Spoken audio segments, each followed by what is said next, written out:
But it sounds like you're saying, trust us. And are you worried that at some point, Americans are going to feel like there's a bunch of billionaires in Washington who are playing Russian roulette with our retirement? $2 trillion deficits don't bother you at all. How could you ask me, while we're running a $2 trillion deficit, and not care? You're destroying the people who have run this country before, are destroying the future for my children and my children's children. I can't have a 50, 75, we have a $36 trillion deficit. And we used to run deficits of 400 billion. Now 2 trillion, everybody's like, who cares? I tell you what, who cares? Donald Trump cares. And when we balance the budget, you know what that means? That means our deficits stop. Interest rates come smashing down. His goal is to have external revenue. You know, the way I think about it, we all are so used to paying taxes. We're so used to it. We have like Stockholm syndrome. You know, don't stop the Internal Revenue Service, God forbid. How about this? The rest of the world leans on our economy, breathes off our economy. Not only is our economy $29 trillion GDP, but we consume $20 trillion a year. We are the buyer of everybody's stuff. We buy everybody's stuff. So who's more important, the people who sell stuff or the people who buy stuff? So we are the buyer of everybody's commodities, products, goods and services. Everything comes from us, right? Let them pay a membership fee. We all understand that model. Let them pay. How about we, you and I, and every single person we know pay less? How about no tax on tips? How about no tax on overtime? How about no Social Security? How about all those things? These are the kind of thoughts that will change America. I know what his goal is. No tax for anybody who makes less than $150,000 a year. That's his goal. That's a phenomenal goal, and I'm not even sure if we get there based off of the sentiment and the rejection of what we go on. I know that Chuck Schumer is actually voting to pass through the budget to make sure that we don't have a government shutdown, but people truly don't understand that you have to have multiple different things working at the same time. And what that means is, let's just say hypothetically that we are putting tariffs in place, which we are. And Trump already said that he was going to do it, so this shouldn't even be a surprise to people. But let's just say, for example, we putting tariffs in place. Cool. Well, some short-sighted people that we shouldn't be paying attention to in the first place because they're already in shambles and they can't make a good decision to save their lives will say, well, you know, this is going to cost us more American goods. Interestingly enough, it's already costing you more, and it's the reason why we have such high inflation from the Biden administration over the last 4 years, because we've outsourced and sold off everything inside of the United States of America, and we don't even have any industries to depend upon outside of financing, which is one of the reasons why they say the banks are too big to fail, because during the Bush and the Clinton administrations, we basically sold off America. We allowed for all of our companies to go and build products in other countries. They then did it for a cheaper price and paid enormous taxes, and they had to subsidize other governments and even be able to do business over in these countries. These countries then stole our technology, and over in China specifically, up until recently, you couldn't even, as an American company, go over there and do business or build cars or anything or sell to their people unless you partner 50% with whatever, you know, whoever it was, whatever Chinese company that they chose for you to be with. And then that company then took our technology. Now we having conversations about how great Chinese cars are, and y'all want them to come over here in the United States of America. Nonsense. But my point is that we sold off America, which the savings didn't get passed on to the consumer. People got rich short term, and then they killed your future, and now you asking where are all of the American jobs?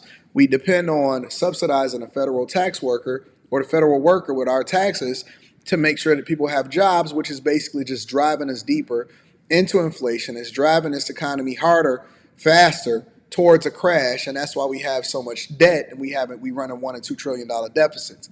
The reality is that we need to incentivize other companies to come and build inside the United States of America, which we are doing.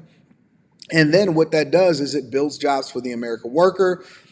It forces them to have the American dollar and the money that they make circulate in our economy. And it bolsters it because we don't have to depend on the federal government to employ a bunch of people just to act like we got a bunch of jobs. And the fact that they are even pushing and considering no tax on tips, no tax on overtime, no tax on Social Security, and anybody that makes under $150,000 a year wouldn't have to pay taxes at all. Man, if that's not transformational thinking, when you think about it, right? In order to drive a organization, to drive a company, to drive your own personal selves beyond where you are, you have to do something that you've never done before. We need to get back to the old ways of thinking while at the same time adopting the new technologies. And this is what this administration is doing. This administration is so transformational in their thinking that it makes people uncomfortable because they don't want to change from their cultural norms. They think it's okay for us to pay these crazy taxes. They think it's okay for us to just spend a whole bunch of money subsidizing everybody's lifestyle outside of the United States of America when we the ones that's the biggest buyers. They think that we need everybody else. Everything that you need is within your own community. It's within the United States of America. But they're so anti-Trump and anti-America that they can't even see that he's doing the thing that's best for everybody instead of just doing the things that's best for themselves. But let's see if Chuck Schumer has anything. I'm sorry, not Chuck Schumer. Howard Lutnick has anything else, thinking about Chuck Schumer because Chuck Schumer actually passed the budget, has anything else to do. So And that's what I'm working for. So you're saying when it looks chaotic and unpredictable from the outside, that there actually is a master plan when it comes to these tariffs? It is not chaotic. And the only one who thinks it's chaotic is someone who's being silly. He said reciprocal tariffs. Nobody expected him to announce 50% tariffs this morning. He needed to break some guy in Ontario who said he was going to tax American energy 25%. Doug Ford. The President of the United States in the White House says, "Oh, no, you won't," and breaks him. Breaks him in what? By a tweet and a truth. And you think that's chaotic? You know what I think that is?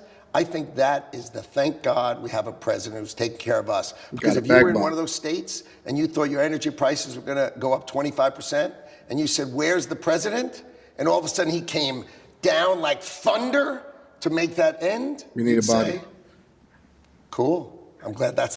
You need somebody like Howard Lutnick on your team to hold you down because Trump has definitely got people that's loyal in his administration. He didn't make the same mistakes that he made in his first time. Kind of White House, and that's what we've got. The president does seem like he's preparing the nation for some short-term pain. He calls it a disturbance.